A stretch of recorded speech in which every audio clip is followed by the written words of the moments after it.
So, Kim and I were kind of arguing a little bit. I didn't think this existed, and she was pretty adamant about it.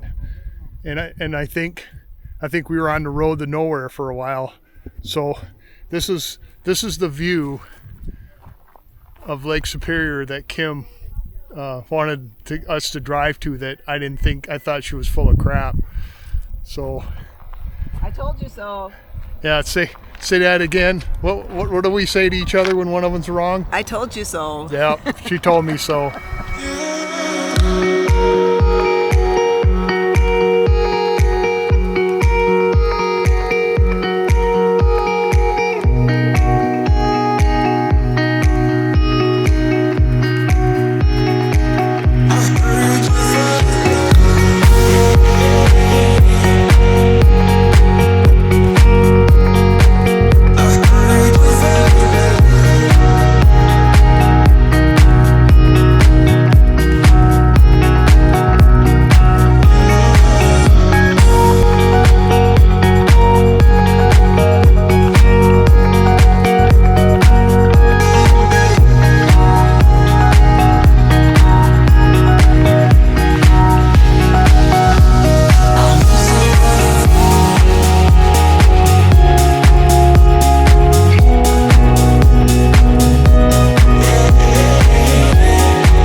Actually, it's turned out to be kind of a cool looking little place here, even though Kim had to rub it in because she proved me wrong again.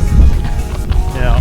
So, but yeah, it's kind of nice. There's no buildings, no housing developments, no cabins on the ponds, and the scenery is just freaking awesome.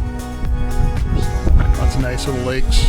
This is the UP of Michigan on the Keweenaw Peninsula. So this is what it's all about.